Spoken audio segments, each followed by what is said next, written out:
એક નાનકડા વર્ગમાં 30 બાળકોને બેસાડવામાં આવ્યા હોય અને એ પણ પાછા અલગ અલગ ધોરણના.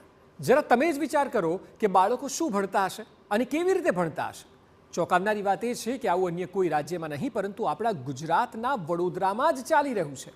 ગુજરાતના વિકાસના દાવાઓની વચ્ચે ભણે ગુજરાતના અભિયાનો ચાલે છે, પણ પ્રશ્ન એ છે કે બાળકો ભણે કેવી રીતે.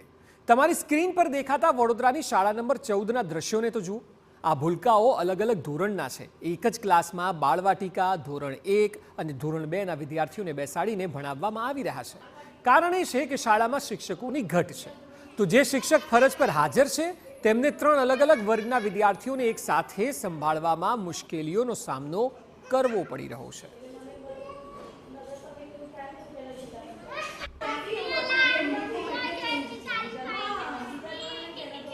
હું એક બાળકને પ્રવૃત્તિ સોંપું, પછી બીજા બાળકને હોમવર્ક એટલે મતલબ ચલાવું. ધારો કે મેં આ બાળકને પ્રવૃત્તિ સોંપી છે તો આને હું અભ્યાસક્રમનું થોડુંક ચલાવું.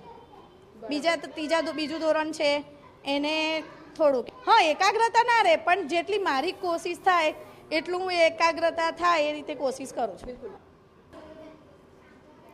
શાળામાં 3જા અને 4થા ધોરણના વિદ્યાર્થીઓને પણ એક સાથે બેસાડીને જ ભણાવવામાં આવી રહ્યા છે. હકીકતમાં ધોરણ 1 થી 5ના વર્ગમાં 30 જેટલી અને 6 થી 8ના વર્ગમાં 35 જેટલી સંખ્યા ન હોય તો રાજ્ય સરકાર નવા શિક્ષકોની નિમણૂક નથી કરતી.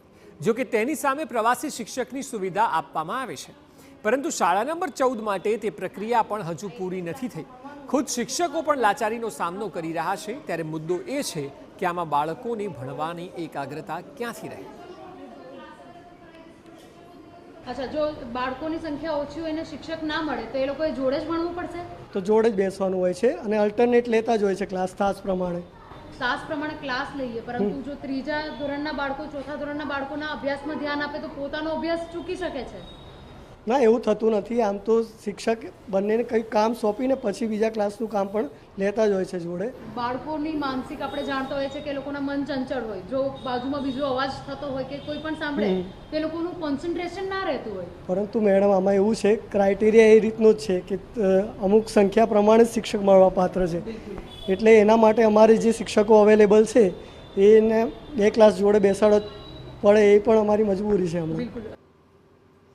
હકીકતમાં નગર પ્રાથમિક શિક્ષણ સમિતિ દ્વારા સંચાલિત 5થી વધુ શાળાઓમાં શિક્ષકોની ઘટ છે અને એટલે જ બાળકો એક વર્ગમાં બેસવા માટે મજબૂર છે. શાળા નંબર 14માં કુલ 150 વિદ્યાર્થીઓ સામે 6 જ કાયમી શિક્ષક છે. જો કે આ અંગે જ્યારે અમે શિક્ષણ સમિતિના ચેરમેનને સવાલ કર્યા ત્યારે તેઓ તો આવી કોઈ પણ વાતને નકારી રહ્યા છે. સાંભળો. બાળકોને ભણાવવા માટે શિક્ષકનું મહેકમ ઓછું પડતું હોય, શિક્ષકો ઓછા હોય તો એ હોઈ શકે. ત્યાં આગળ અમે જે શાળા અમારી પાસે માંગણી કરે છે અમે એડહોક શિક્ષક આપીએ છીએ, અહીંથી ઉચ્ચક શિક્ષકો અમે ભરપાઈ કરતા હોય છે. એટલે એમાં કોઈ એવો વિષય છે નહીં કે અમે કોઈ બાળકોને 2-3 ક્લાસ, મેં પહેલાં જમાનામાં હતું કે 2-3 ક્લાસ ભેગા થતા હતા. હવે એવો ક્લાસ અલગ અલગ દરેકને પોતાના ક્લાસ મળે. સર્વ શિક્ષામાંથી અત્યારે નવી અભિગમ પ્રમાણે નવી શાળાઓ જે બને છે એમાં ક્લાસીસ 8 ક્લાસ કમ્પલસરી હોય છે, એટલે 8 ક્લાસની વ્યવસ્થા હોય જ છે. પૂરતા શિક્ષકો અને પૂરતા વર્ગોના દાવા તો મોટા થઈ રહ્યા છે, પણ હકીકત શું છે તેની સાબિતી તો આ દ્રશ્યો આપી જ રહ્યા છે. ભણશે ગુજરાત, આગળ વધશે ગુજરાત, આ સૂત્રને નકારી શકાય તેવી ઘટનાઓ વડોદરામાં થઈ રહી છે. જેવી રીતે વાત કરીએ વડોદરા શહેરની નગર પ્રાથમિક શિક્ષણ સમિતિની શાળાઓમાં એક સાથે એક જ વર્ગની અંદર અલગ અલગ ધોરણના બાળકોએ સાથે બેસીને અભ્યાસ કરવો પડે તેવી પરિસ્થિતિ ઊભી થઈ છે.